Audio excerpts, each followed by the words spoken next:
Good morning, fellow Toastmasters, and welcome to the District 83 contest training session that will be facilitated by the District 83 contest chair, Kehinde Adewuyi.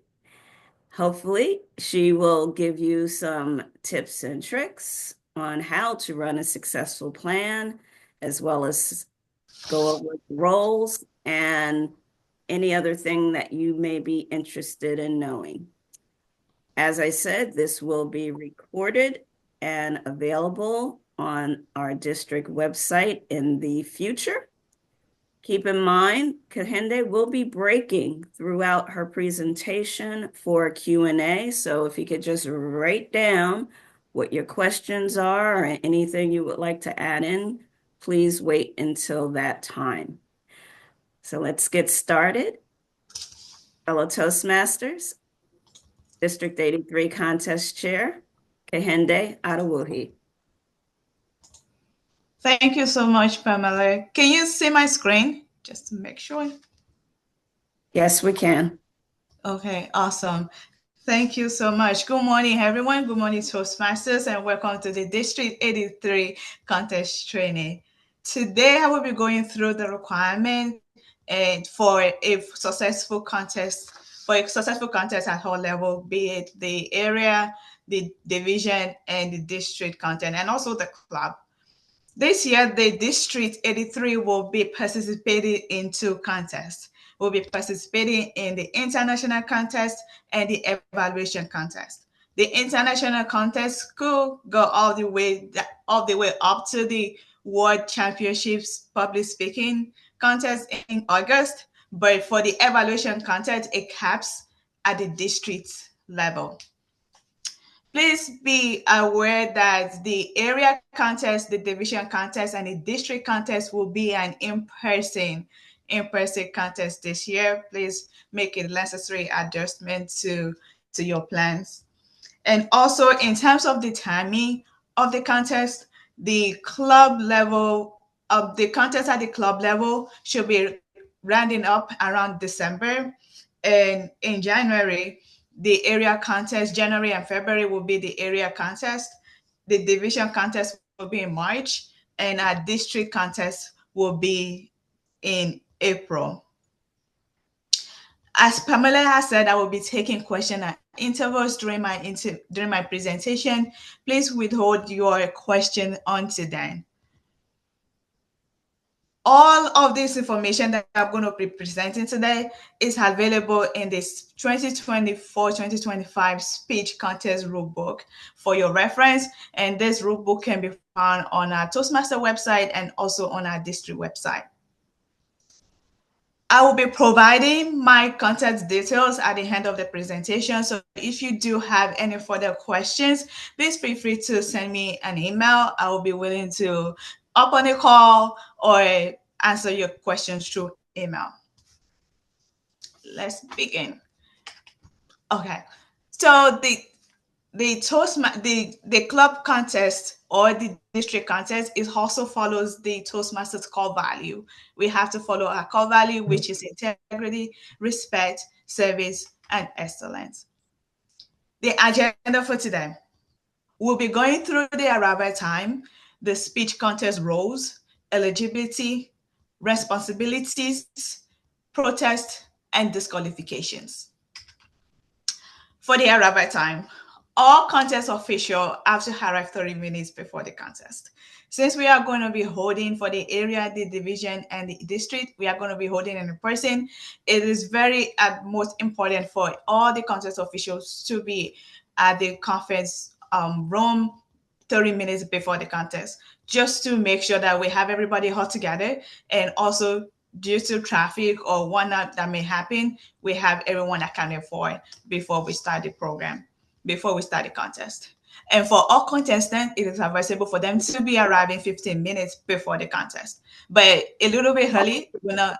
Some people that very quickly lose their we're not at the speech contest roles. For the roles, these are the people that will be these are the roles that will be needed for a successful contest. You need a contest chair, a chief judge, judges, ballot counters, timer, sergeant at arms, contestants, and interviewers. And we'll be going through each responsibilities for all these roles. Eligibility. All contest officials have to be a paid Toastmasters. They have to be paid Toastmasters. They also have to belong to a club in good standing. What does a club in good standing means? It means that the club has to have members with 8 paid members and 8 paid members with the Toastmaster International. And this is also this is really very required for all contest officials. They have to be a paid Toastmasters to be able to officiate in any contest. And at the district level, at the area level, the division level, and the district level, the judges have to be a paid member, like I mentioned, and also they have to complete level 1 and level 2 of any pathways in Toastmasters. They have to complete level 1 and level 2. And for people who have, for the people who have,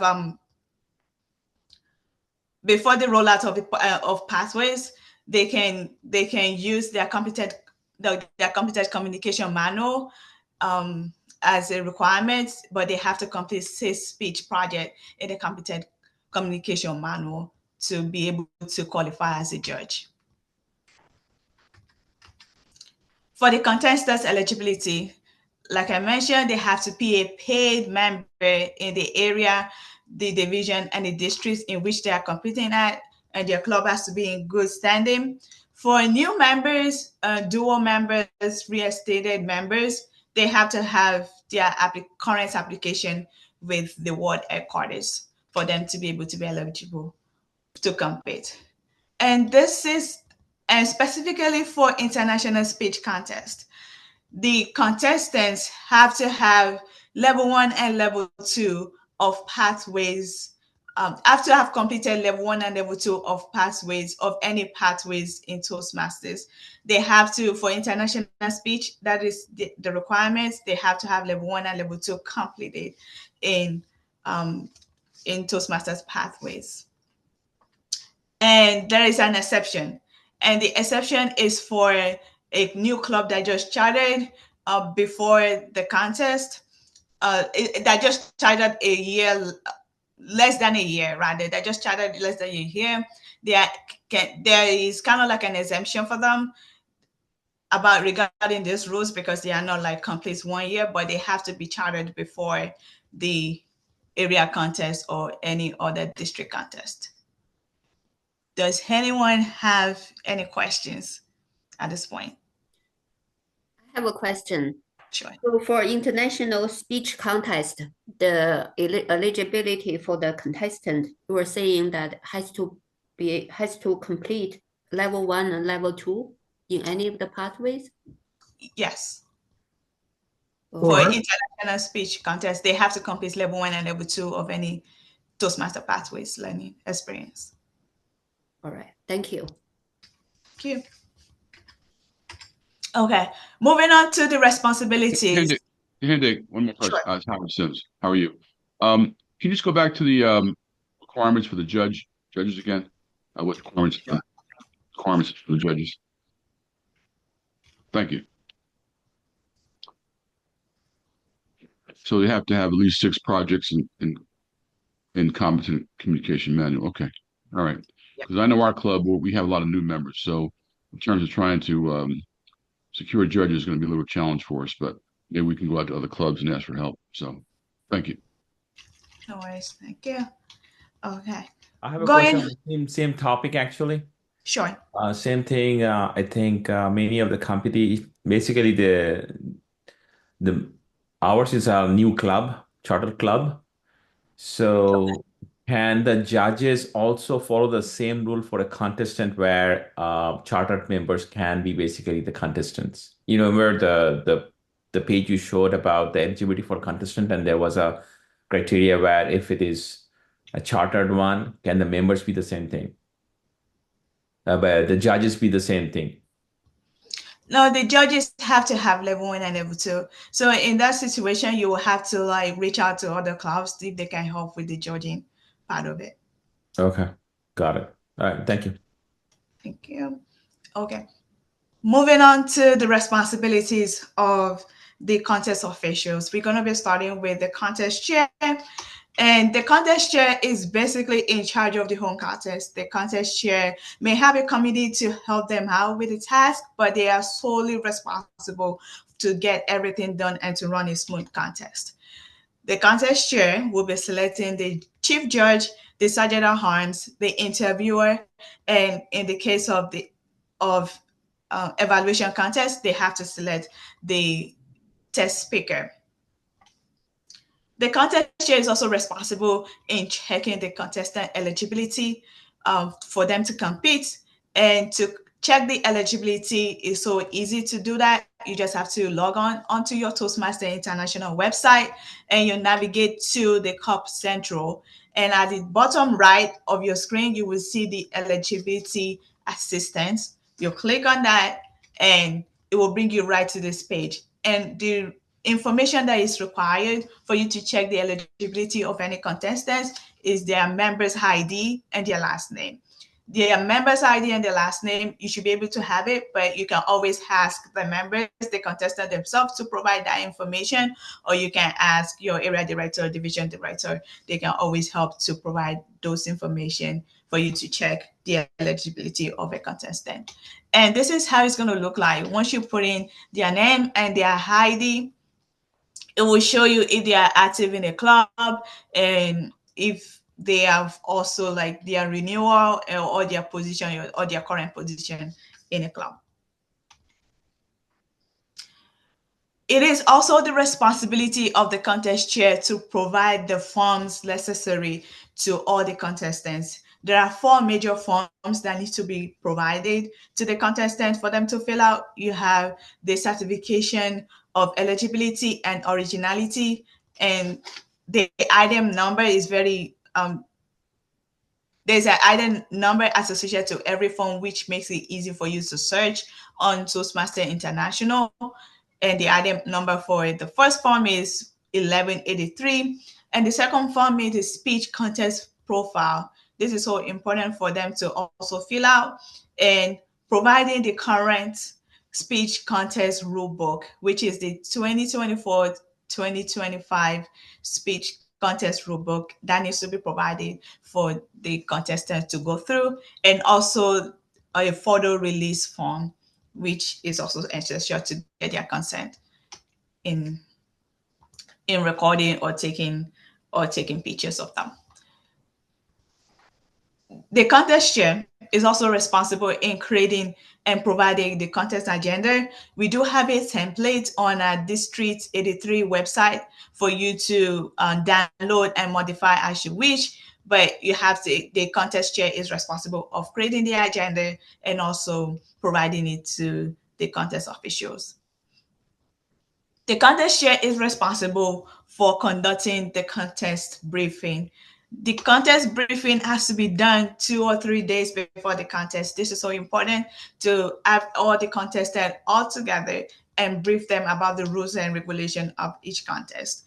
And during that contest, or before the contest or during that contest, the contest chair have to have all these 3 forms from the contestants, especially if all these 3 forms have to be given. Reason being that these forms contains the information needed during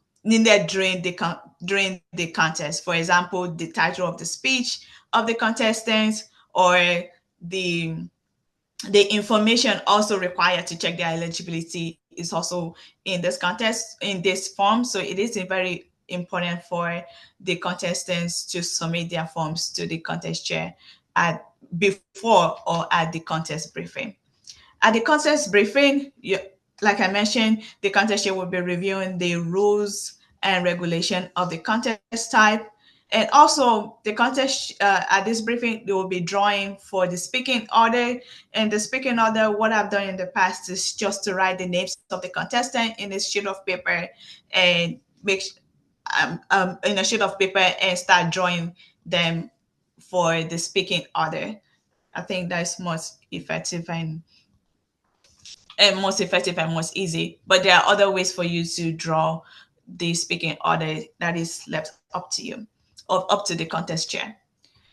And the contest chair at the contest meeting also is a good place to learn the correct pronunciation of the contest name or the contestant's name. I know we have people from all around the world, from different backgrounds, different ethnicity.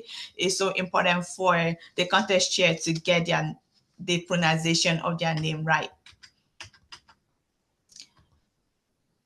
At the contest briefing, the contest chair will also be providing the their number, their contact information, and also the chief judge phone number to the contestant in case they need to reach them in case of emergency.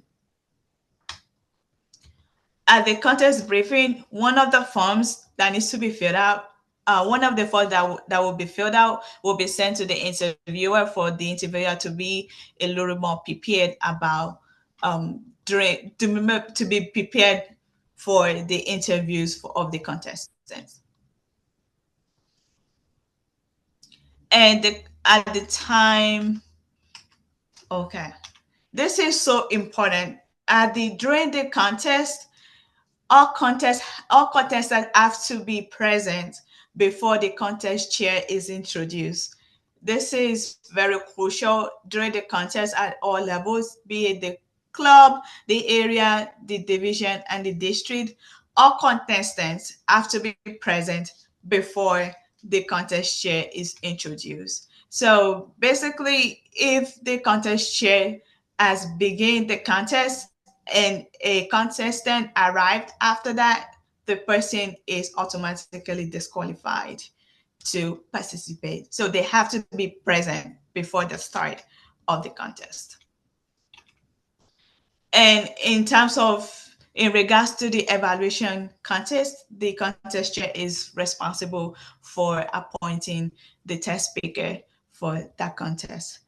And specifically for the contest, for the evaluation contest, for the test speakers, their speech has to be in a contest style speech or a project speech from the Toastmasters pathways. And the contestants would choose to make a preparatory notes. There's a form that needs to be used for them to make their notes during the evaluation contest. It is item 1177. It has the Toastmaster template for them to make their notes during the evaluation contest. And it is recommended that at all levels of the contest that the Toastmasters giving the test speech is not a member of the same club as any of the contestants. The contest chair is also responsible in introducing the contestant and also the test speaker. And there is a way for the contest chair there is a proper way for the contest chair to introduce their contestants or the contestant and the test speaker. For the international speech contest, the contest chair have to follow this format. You have to say the speaker name first, the title, the speech title, the speech title, the speaker name. And it's the same thing for the test speaker. The speaker name first, speech title, speech title, the speaker name. So for example, for the international speech contest and the test speaker introduction, it will be Kehinde, Adewuyi, a new beginning. A new beginning, Kehinde, Adewuyi. But for the evaluation speech contest, since there is no title, there's no speech title, you just introduce them by announcing their name twice. So it will be Kehinde Adewuyi for the evaluation speech contest. The contest chair is responsible for preparing the contest certification. All the contest certification can be found on our Toastmasters website. If you want to have a participation certificate, you can always find it there, but it has to be prepared before the contest. the contest day. And prior to the announcing of the results, the contest chair is responsible for announcing the number of time disqualification.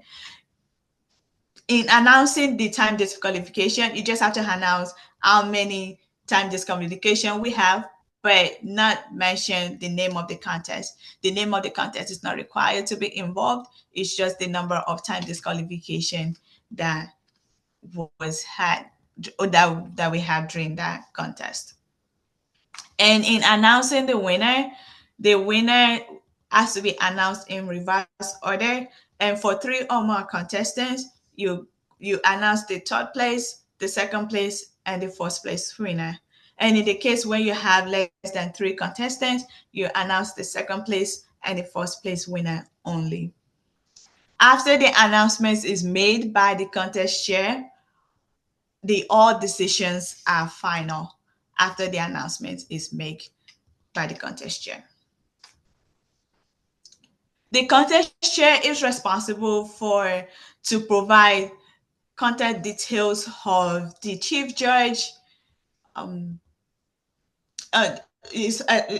contest chair is responsible to provide the contact detail of the chief judge to the contestants in case they need to reach out to them. But also, the contest chair is responsible to follow up with the chief judge to complete the notification of contest winner form. This is item 1182. This is very important because this will contain the information for the next contest chair at the next level. So the contest winner form is basically the list of and the basic information of the winners of that contest, and that will be provided to the next level, to the contest chair of the next level.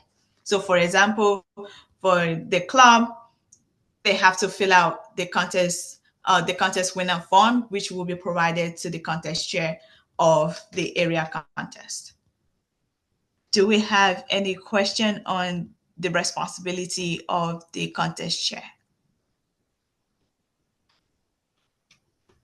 Okay, moving on to the responsibility of. Hi, I had one question, sorry, Kehinde.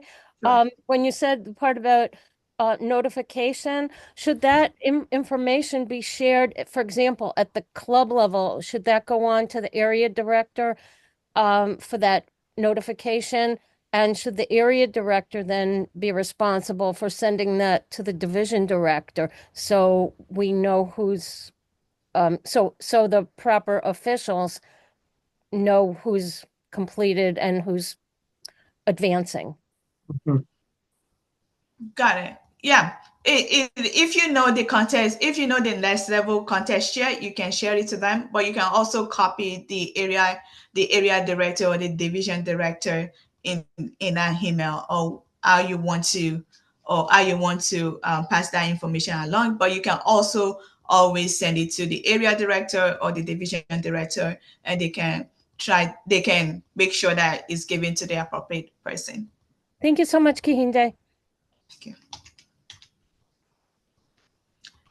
The responsibility of the chief judge. So the chief judge is responsible for appointing the voting judge, the ballot counter, timer, and tie-breaking judge. The chief judge is also responsible to conduct the judge briefing. And the briefing has to happen 2 days before. It has to happen at least 2 days before the contest, but after the contestant's briefing.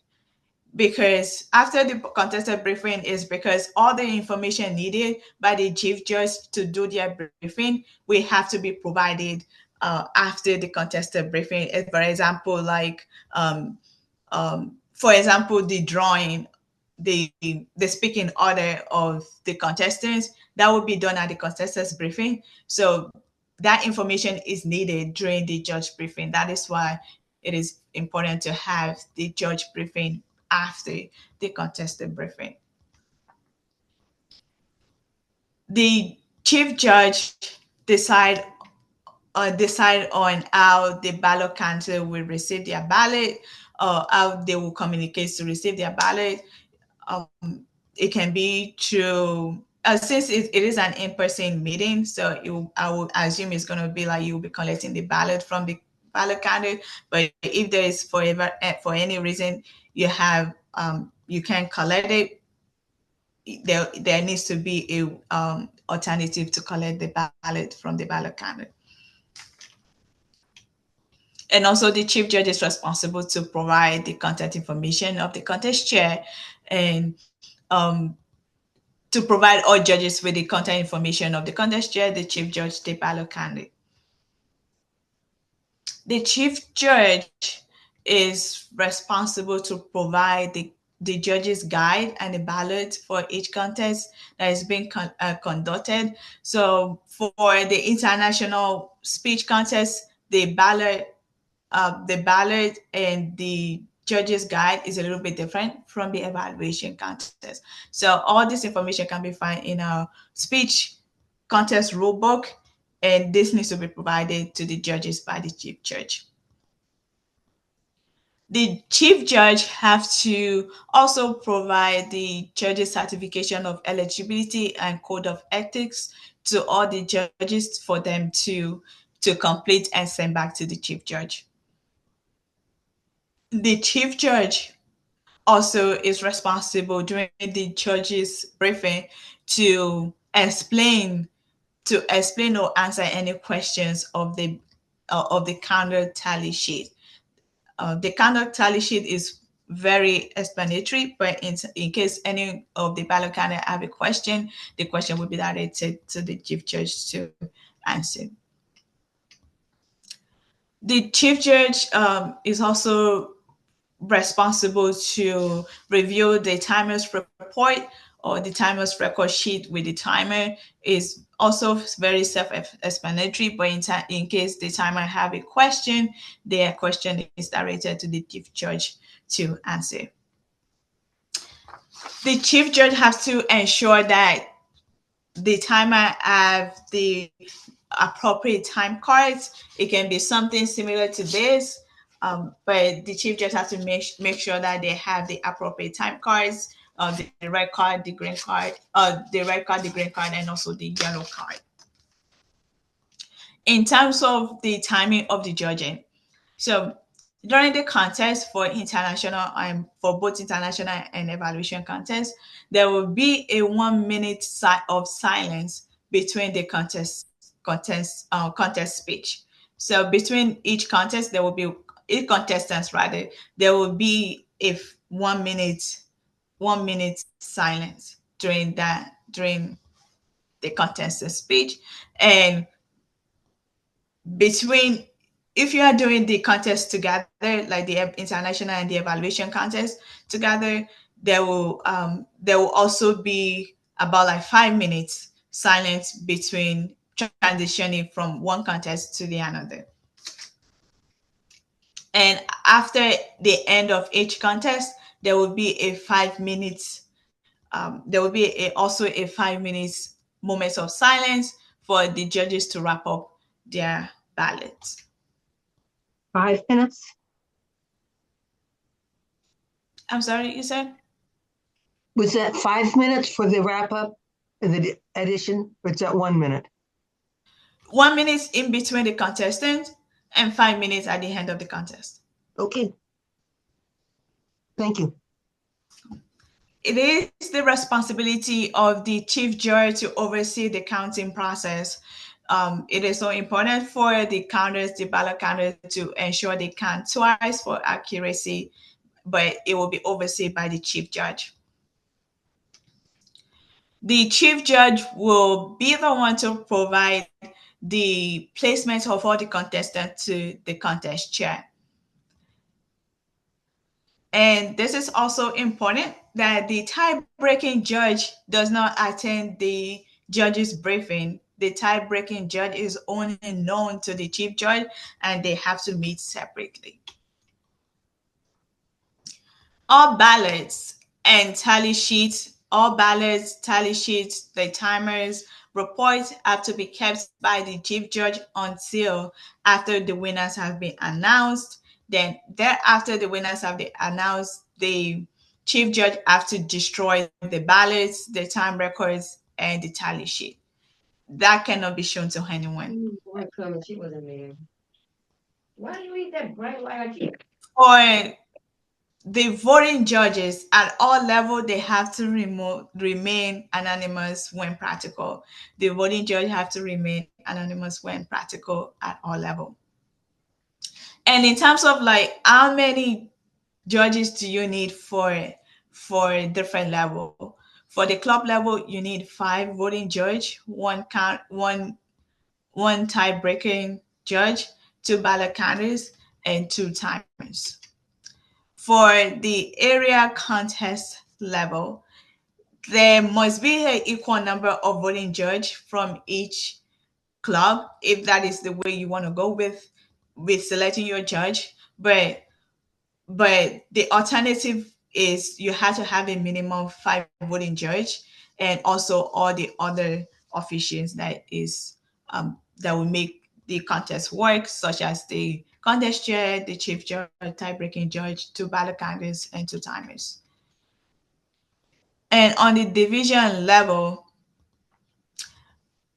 if there are 2 options in going about like selecting your judges, the first one is if you want to have an equal number of voting judge from each area to represent in the division contest, or you have to have a minimum of 7 voting judge in addition to other official roles.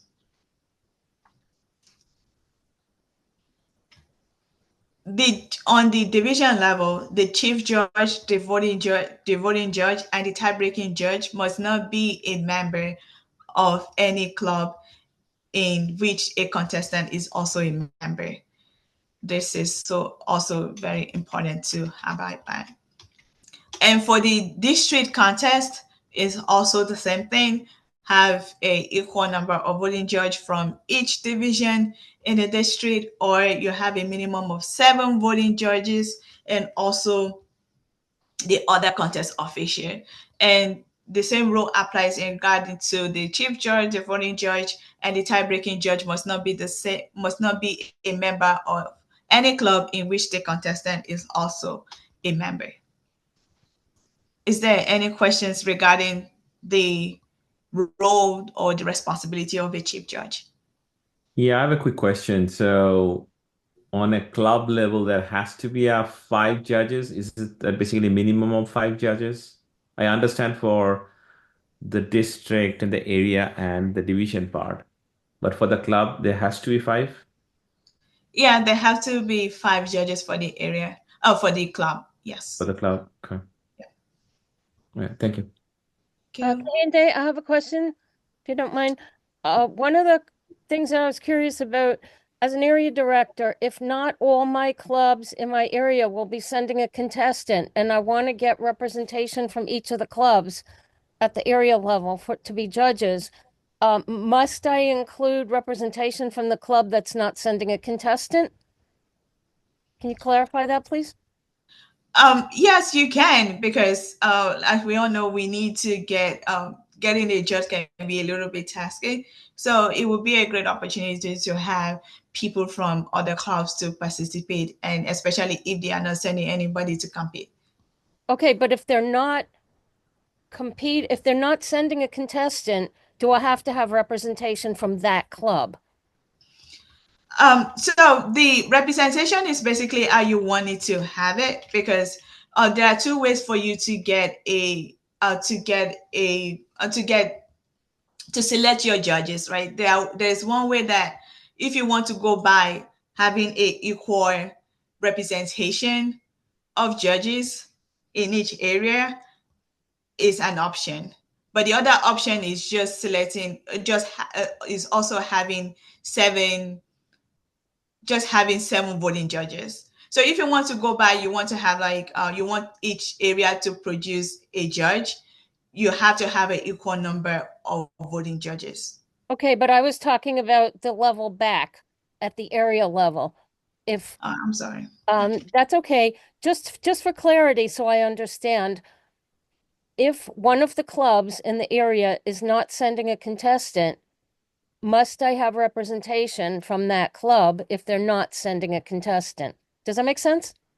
Got it. Yeah, it does make sense. So it depends on the approach you want to take in selecting your judges. Okay. So the first approach is if you want to have representation from each club to be represented as a judge in your area contest, you have to have an equal number. So for example, at the area contest, you have 4 clubs, right? So if you want to go by the approach of having equal representation, if you want to go up by the approach of each club being a judge at an area contest, so for the 4 club, you have to have at least maybe like 2 members of each club to represent. So you can have 2 members of club A and you have 1 member of club B. Okay, thank you. If you want to go by that approach. But the second approach is to have a minimum of 5 voting judges. Okay, thank you very much, Kehinde. Andy, I have a question. Sure. My club, what if we just have one contestant who wants to participate in the international speech contest? Can we just advance that person to the area contest? Yeah, sure. That is also acceptable if you just have only one person, but it will be acceptable. It will be a great idea for them to just to give their speech to give their speech at the club. It doesn't necessarily at the club level. You don't have to have a club contest. You can always nominate people to represent your club at the next level. We don't have to have a club contest At the club level. Or you don't. It's not required. No, it's not required. Okay. Same thing for table topics. We want to for evaluation contest, yes. Oh, for table topics. We don't have table We topics. don't have table topics. Just evaluation. Just evaluation. Yep. They still have to be qualified, though. They still have to maintain eligibility. Right. Okay. Plus, Right, also, I think, Howard, would be a good idea to have them deliver that speech at their club, because if you don't, they might have a speech that's way too long and they'll disqualify themselves because it's over time. So have them practice it at the club at a meeting. Doesn't have to be any contest thingy. Just at the club, have them practice that speech so that at least they know what the time is. Good point. Also, this way they get feedback too. That's right. Very good idea. As far as the form, is there a form we have to fill out to advance that person to the area level, Kehinde? The form? Yes, that would be the winner's form. Winner's form, okay. All this form are available on our district website. All right, then. Thank you very much. Thank you. Sorry, can I just clarify one more thing? Even for the evaluation contest, the contestant has to meet the criteria, right? Eligibility. Yeah, all contestants, regardless of whatever contest it is, they have to meet the eligibility requirements. Okay. The whole thing is that for the international contest, it has specific rules of qualification. Your evaluation contest, you have to be a member of good standing and a club of good standing. That's the only qualification you need. Oh, okay. Okay. And that's helpful. Thank you. Kehinde, there's a question in the chat. If a club member wants to have their contest speech count for pathways, can they have it evaluated? Of course. It's a speech. They can have it evaluated. I say Cindy, I say Kehinde. Sorry. But the evaluator is different than the judge. That's the whole thing. The evaluator is sort of like the secret person on the side. And they have that talk one-on-one, not at the club meeting itself. Thank you. So I'll follow up on that one. That's a good one because I had the same question. So being a new club, each and every contestant, we have like 5 contestants in a new club, which is pretty exciting. So each of them presenting, I definitely want to give them the credit on the pathways. The judges will do the judging, but will the evaluator need to be separate from the judges? Yes. Correct? And then they provide that form after the competitions later on. Is that what it is? Yes. If they have a one-on-one experience with their evaluator, it is not done at that contest. Cannot be done at the contest. Has to Okay, be so they will separate. still take the notes and then convey that separately, basically, right? Yes. Got it. Okay, thank you. If I may, have a really good story about this very briefly. I did this a few years ago in one of my clubs. We had, I think, 3 or 4 contestants, and we all agreed as contestants to evaluate each other in a round robin kind of format after the contest was over. And because we all had buy-in, so we all served as evaluators for other contestants. It worked out beautifully, and all 4 contestants received Pathways credit. Thank you. Awesome. Thank you. Thank you all for the contribution. Okay, so moving on to the responsibility of the judges. So the judges is responsible for providing the eligibility and code of ethics form provided by the chief judge, and this form has to be completed and sent back or provided to the chief judge for them to move forward. On the judges form, you should have also during the contest, the judges briefing, you will have the name of the contestant, so you should have that filled out on the ballot. Okay, the judges have to respect and have to have integrity in judging the contest, and they have to, like I mentioned, they have to arrive 30 minutes before the contest start. Any question about the judges? I have Okay. one about Sure. the last thing. I was on mute and I didn't get it said. Do I visualize that the briefings are done virtually rather than having to be in person? Okay. I think the briefing will be done virtually. Okay. For both the contestant and also the judges briefing.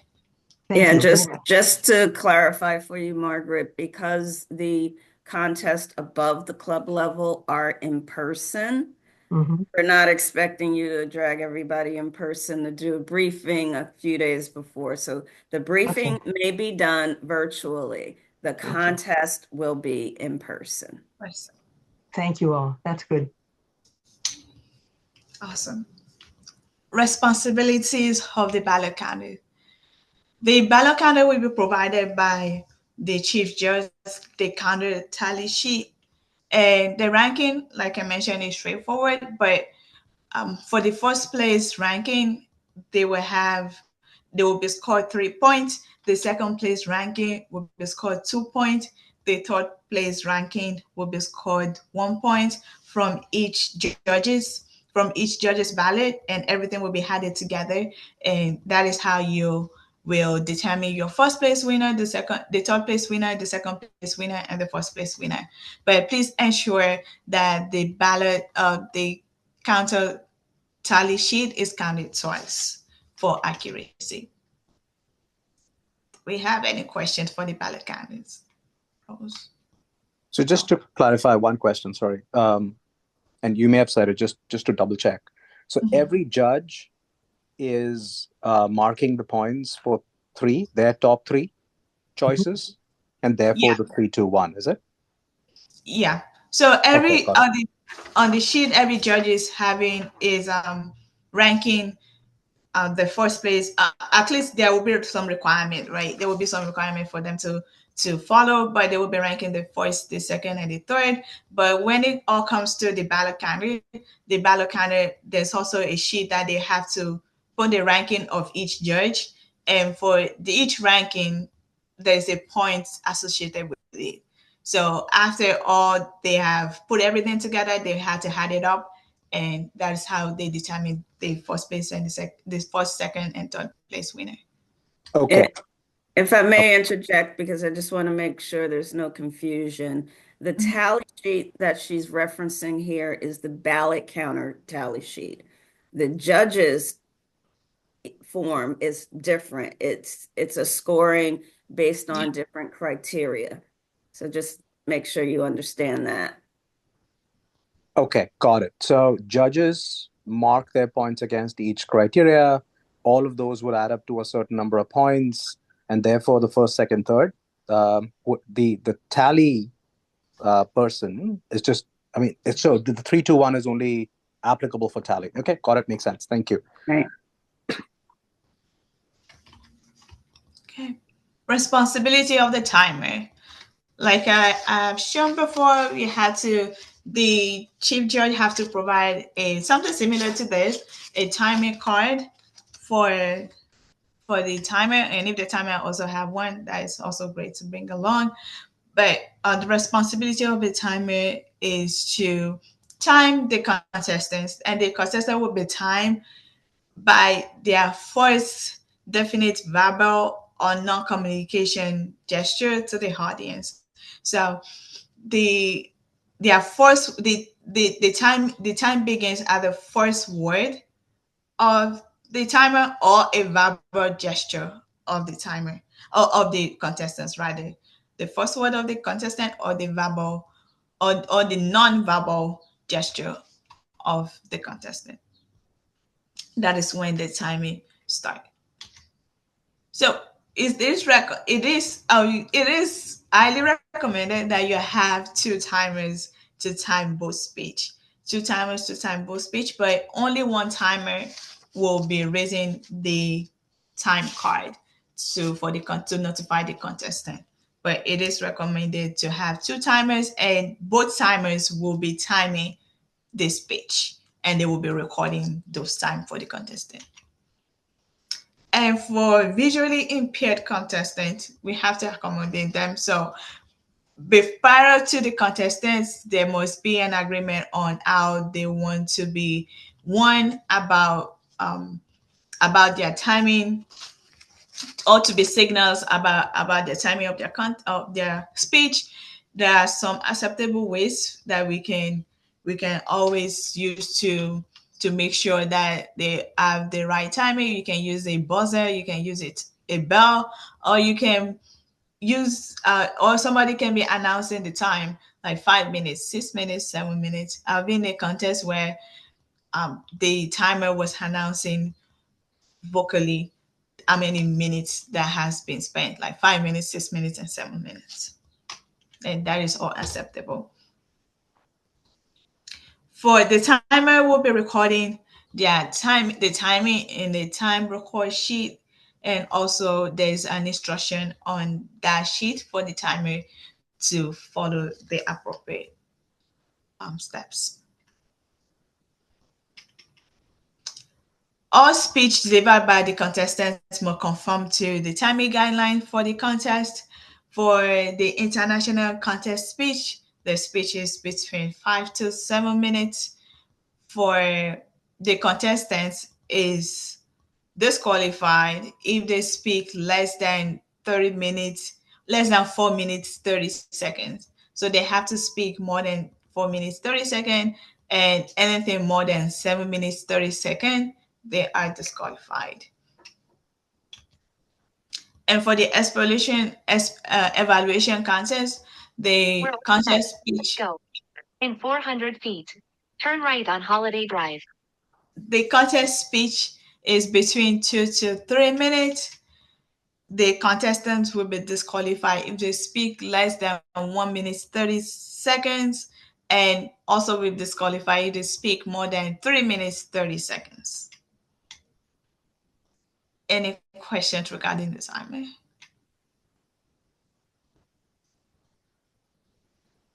Okay, moving on to the Sergeant at Arms. The Sergeant at Arms, since we are going to be having an in-person contest for the area, division, and the district, they will help in setting up the rooms. They have to arrive 30 minutes before the contest to help set up the rooms. And also for the evaluation contest, the Sergeant at Arms is responsible to accompany all the evaluation contestants into the breakout room after the test speaker have given their speech. And for the evaluation contestants, they have 5 minutes to prepare for their evaluation, for their evaluation using the evaluation contestants note sheet. They have to use the evaluation contestant note sheet. And the sergeant at arms have to be present and have to be supervising the timing and the preparation of the evaluation contestant at the breakout room. They have to be present. There is no reason for them to leave the room at any minute or any point in time.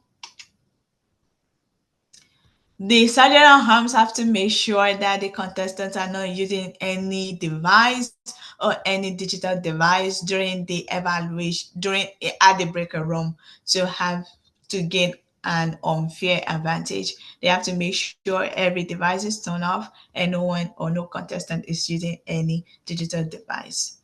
After the 5 minutes has lapsed, the sergeant at arms have to collect all the evaluation contest note sheets from them after 5 minutes have lapsed, because the contestants have 5 minutes to prepare their evaluation speech. The contest after the 5 minutes, the sergeant at arms have to collect the notes from the contestants. And as the contestant has been introduced into the room, the sergeant at arms had to hand them back their notes. So after they have 5 minutes to prepare their notes, the sergeant at arms takes the notes from them after 5 minutes. But as they are being introduced into the room to present, the sergeant at arms has to hand them back their notes for them to use for their presentation. Is there any question for the sergeant at arms roles and responsibilities? Yeah, just one note.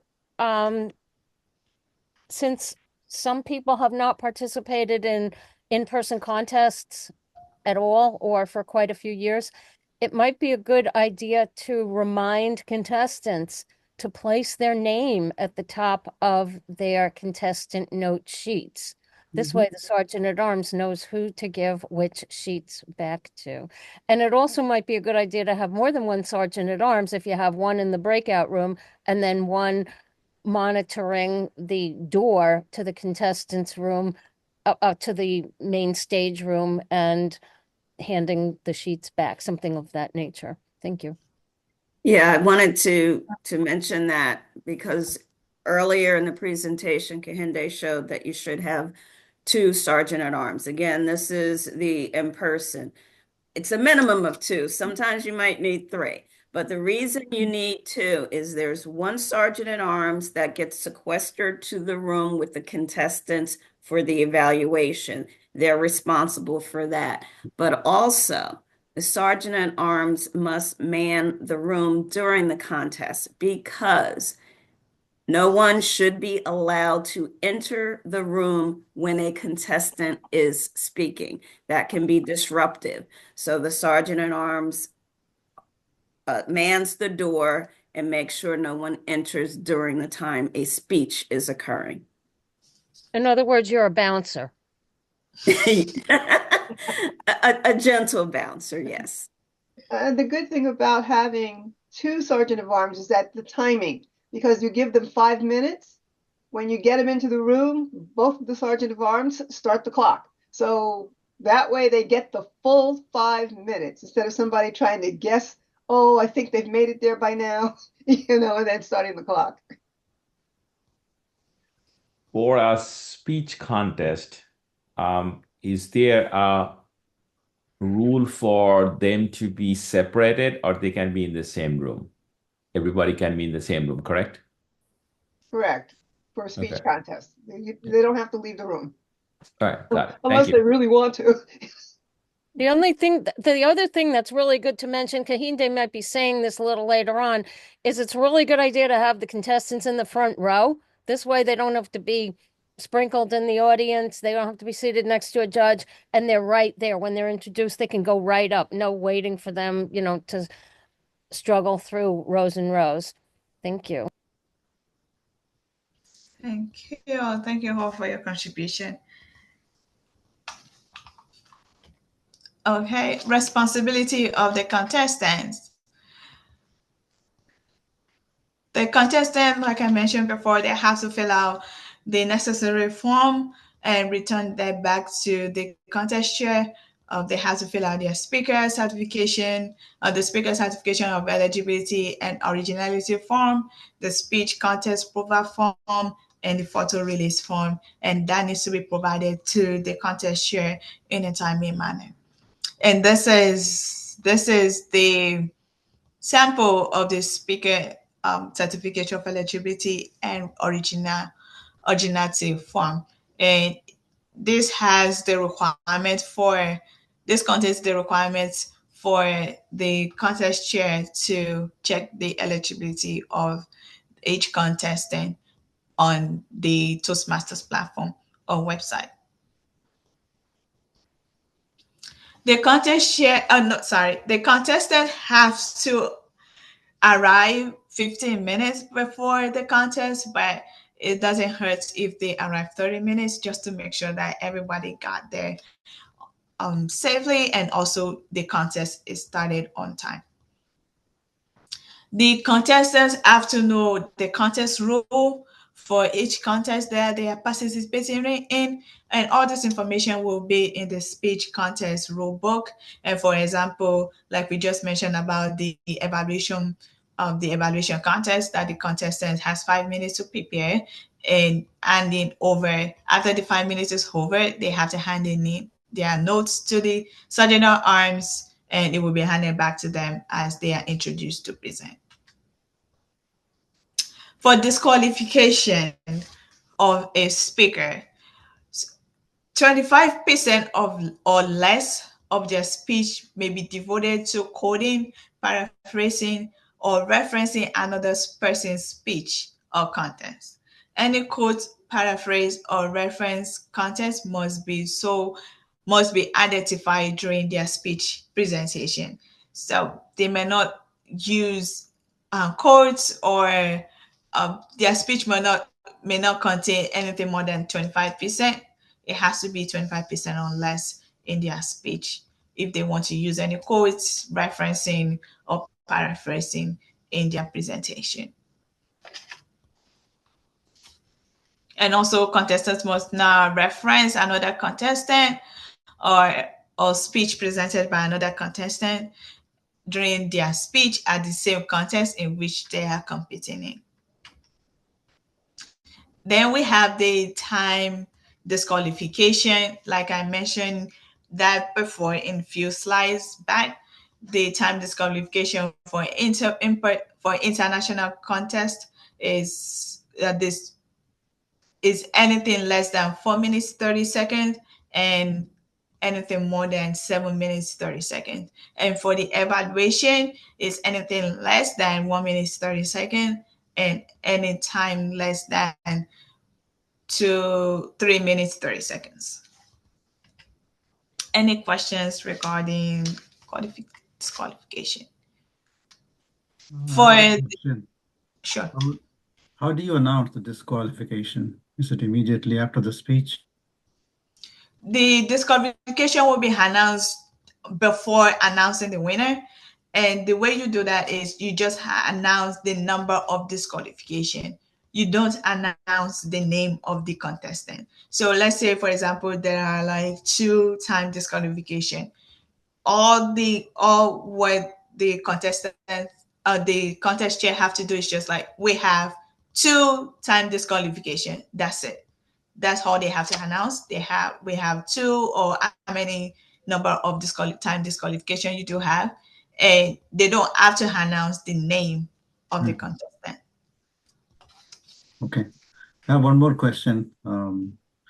You said all the contestants will be sitting in the same row or in the same room, because when I did on the phone, on a Zoom kind of contest, on a Zoom call, we had 2 different rooms. One where there was only one speaker and the judges in one room, and the other speakers are not listening, are not allowed to listen to the call. I don't know, the speech, something like that. That's why I just want to make sure if they can be in the same room or they should be separated in a different room. So. Okay. Awesome. Thank you for that question. So the clarification for that is that for the international contest, all the contestants it will be advisable for them to be sitting on the front row for the international contest. All the contestants can be in the same room. But in terms of the evaluation contest, the contestants will be taken to a breakout room and they will be bringing into the room to present one by one. I have a clarification on that, Kehinde. All the evaluation contestants are in the same room listening to the model speaker. Then they're removed to the breakout room to prepare their evaluation notes and then brought one by one back in, except for the first. I mean, after the 5 minutes. I have a question, if you don't mind. Is there a recommended order on the contest day or night to present international speech or speech evaluation first, or does it not matter? Thank you. It doesn't really matter which one you want to go with first. For me, it doesn't really matter. There are some clubs that are doing their contest separately. There are some that are doing it on the same day. For example, for my club, we've already done evaluation contest. International contest will be coming up in a couple weeks. So it all depends on how the club wants to organize both the international and the evaluation contest. Okay, great. But at the area level, there's no preferred sequence? There's no preferred, no. Okay, great. Thank you so much, Kehinde. If I may also add, going back to the prior question, just to give an explanation.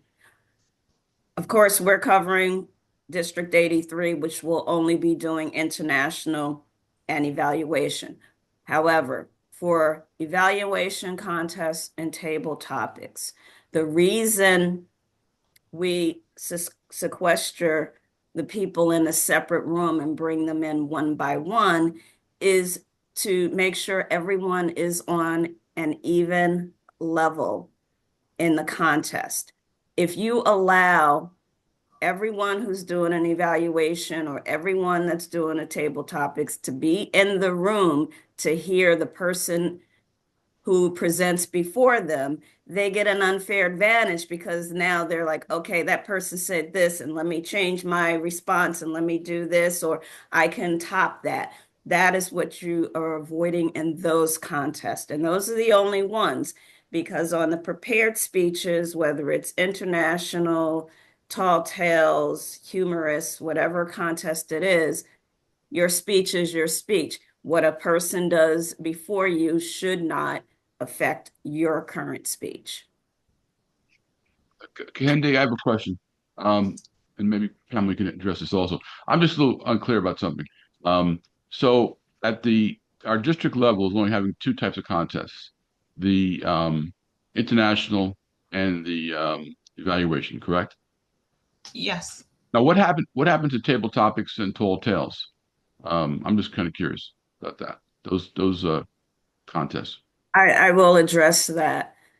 The reason we chose only to do the two had a lot to do with the mandate that we must do contests in person. Doing contests in person, aside from being a logistic nightmare for us to prepare, you have to have a venue and you have to have the time. If we opened it up to every contest, that contest could go on for 6 hours. And we don't want to subject people to go to a contest and be locked in a room for 6 hours on a Saturday or even a Thursday night.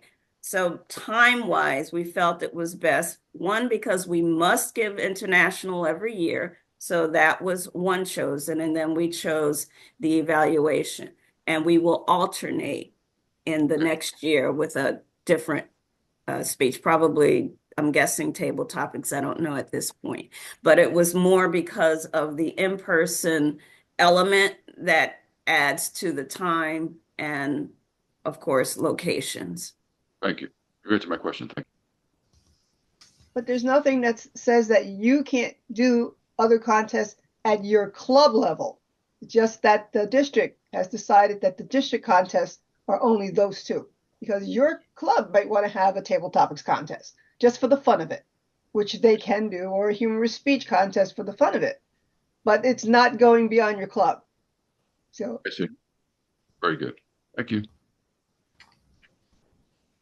Thank you. For the responsibility of the interviewer, the interviewer will be getting the speech contestant profile form from the contestants for them to be able to prepare for their interview questions to the contestant.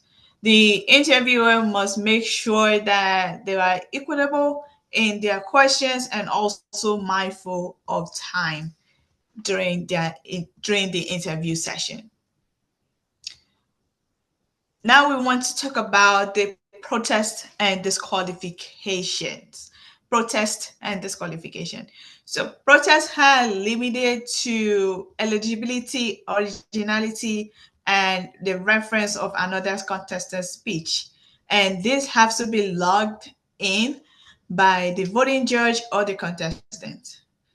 The members or the people that attended the contest, they cannot log in any protest. It has to be logged in by the voting judge or the contestant.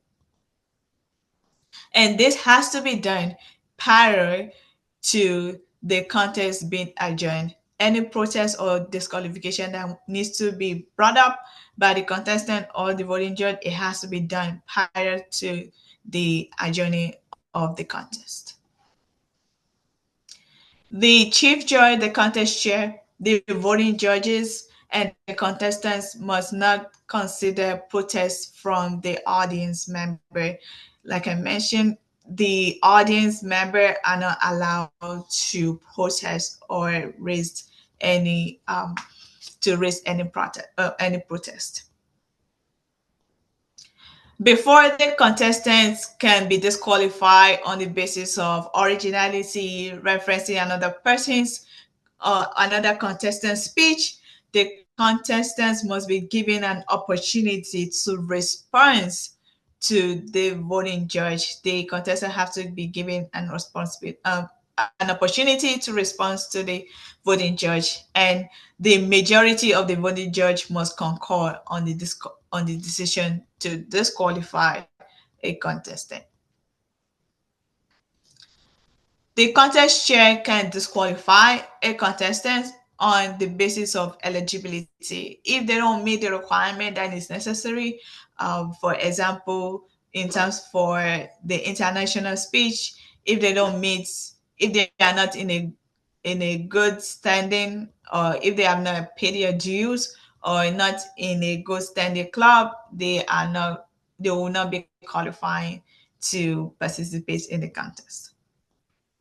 And a contest can also be disqualified based on time in respect to the contest they are participating in. All decisions of the voting judge and qualifying judge are final. So all the decisions made by the voting judge regarding to disqualification are final. And this brings us to the end of my presentation on how to run a successful contest. And there are a couple of resources that is available for your reference. This is the rule book for 2024-2025 that can be accessed and is available on our district website and also on Toastmaster International website for your reference, and you can go through it. And there are some couple websites that you can also go to get some tips on how to run a successful website and a successful contest rather. You can go to this website.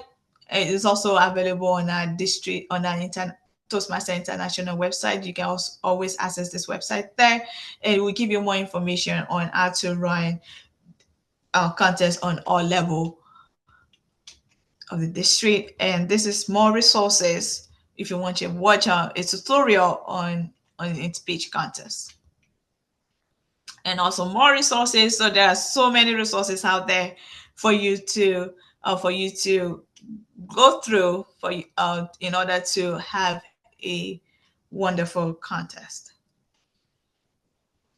Do we have any questions regarding to the roles, the responsibilities, and anything that you want to bring up? Any comments? I have one, Kehinde. How can I get access to this recording to pass it along to my VP of Education and other Good. members of my club? When the recording is ready, we will be posting it on our district website, tm83.org. It may be a few days before that's available. And also, sorry, I'll see a link for it, Pamela. Be a link. the link, I can always I'm post the saying link of the. in a few days, the link will be on the website, on the District 83 website. Yes. Yes. Okay. All right. Very good. If I have any questions, I can always contact you. Thank you. And the slides as well, right? Just to clarify. Yes. Thank you. Very good. Stupid question 101. I think you sort of explained it before. If you're a district officer, you can't be, I think Cindy said something before. You can be a judge in another district or you can't? A judge or a chief judge? Could you just review that? Cindy or Pamela, you want to help with that question? Yeah, give me a couple of seconds. I have the rule book up and I'm Oh, looking. thank you so much. Yeah. Thank you. Thank you, Cindy. And also, I also want to mention that there's going to be another training like this on December the 2nd. If anyone wants to also, there's more chance and opportunity to go through this training again on December the 2nd. And as Pamela has mentioned, the recording will be available on our district website and also with the slide and also the other information needed to run is contest will be available on our district website. And also, if you're not aware, on November 20th, I believe that's a Wednesday evening at 7 p.m., there will be a training specifically for judges, and that will go over how to judge, the rules behind judging, anything related to a judge. So if you're interested in that, that will be a separate section. Thank you, Pamela. That too will also be recorded, correct? Yes, it will. Okay. And that's only one offering. At this point, yes, we may offer another one in 25. It hasn't been scheduled yet because I'm still waiting to schedule all of the area contests. Right. So I know which nights are free. Okay, thank you so much, Pamela. Thank you. We do have a question in the chats regarding the number of judges for the club contest. So sometimes it's not easy to recruit 5 judges for a contest in a relatively small club. I think flexibility in the number of judges is available at the club level. Is this No, don't get any. understanding correct? Yeah. Pamela and Cindy, is it acceptable to have a flexible number of judges in terms of the club level? Yeah, you can always get judges from other clubs. So it doesn't always have to be a member of your club. You can always reach out to other clubs and ask for participation. And I believe in the rule book, it does strictly state the number. I don't think it gives you the option of less, if I'm not mistaken. So the suggestion is to go outside of your club to obtain those judges. You said it before. Sometimes the rule book could be a little ambiguous because of that word "or." So, but I would always go with the bigger number. Okay. You said it before, but the requirements at the club level for a judge are the 2 levels of pathways or not? For club level, I don't think there's a requirement for pathways, because if you have a brand new club, you don't have anybody in your club who's qualified for pathways yet. It takes a little bit of time. But if you're not a new club, can they be any level of pathways? Is that clear? I do not have the rule book in front of me, but I correct probably me if do. I'm wrong, Cindy or Kehinde. I Yeah. don't think there is a difference regardless of what level. I was Okay. asking the same question. I remember there was a slide talking about it because I had the same questions which I asked before, and what I was told based on the slide that the judges need to be level 1 and level 2. So there was one slide actually on the eligibility. Because it's Yeah, a new club, I had the same question because I have judges already planned, but now I have to basically go back and who will be basically helping out. I believe it's the same. The qualifications are Yeah. the same across the board. Okay. Thank you Correct. very much. Sue, did you have another comment? Your hand is up. It was the question that Cindy said she was researching, the one about eligibility to serve as a judge if you currently have a district officer position, either in the current district or in any of the other districts that I'm involved in, or if I'm asked just to help out in like some other district. Thanks. Still looking Sarah, for. Sarah, you have your hand up. Clarification for the I guess for the contestants eligibility. So for the international, my understanding is you have to have completed 2 pathways, but for the evaluation to participate, you don't have to have the education requirement. You have correction to your wording. It's 2 levels, not 2 pathways. Okay, 2 levels, 1 and 2 2. levels for international, and for the evaluation, there are no educational requirements. Okay, thank you.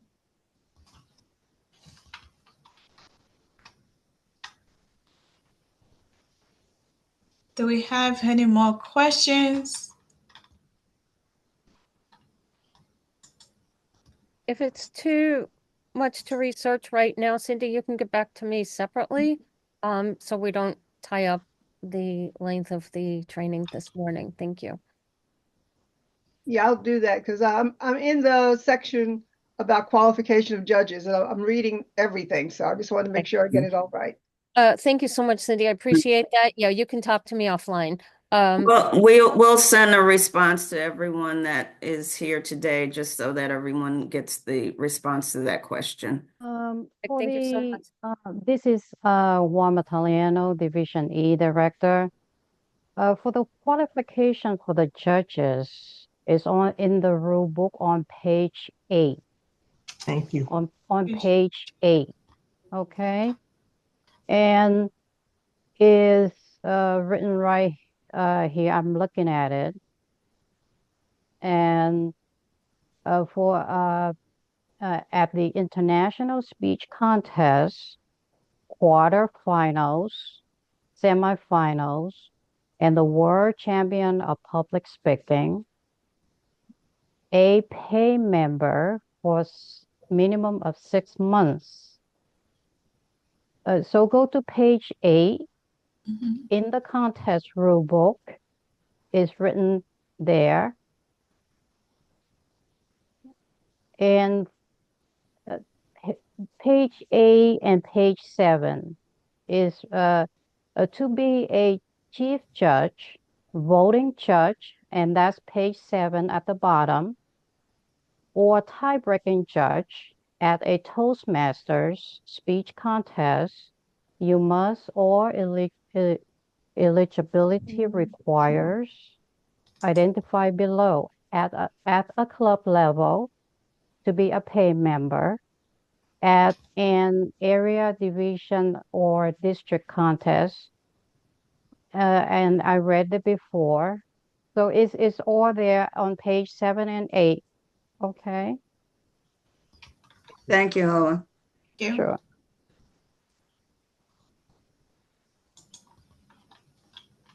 Yeah, the rules just talk about for district officers being ineligible to compete. Page before, I was going through the list.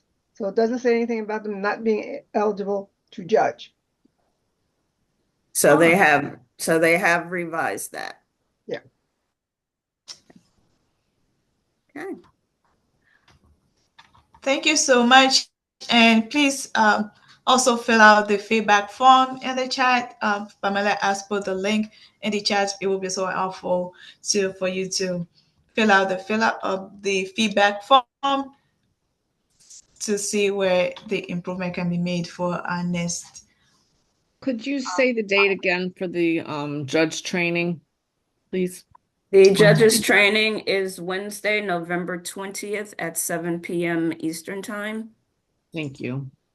And you can register for it on the district website, tm83.org. November 20. Awesome. If there is no more questions, I will hand it back to you, Pamela. Thank you all. Thank you, Kehinde. That was an excellent presentation. And I thank all of you who attended and contributed, because we are Toastmasters. We're a community and we love to share our knowledge with each other. And I hope you enjoy the rest of your Saturday. Looks like it's going to be a good day here in New Jersey. I don't know about everywhere else, but New Jersey is very sunny right now, and I hope you get out to enjoy it. So have a wonderful afternoon. Thank you all. Have a good day. Bye.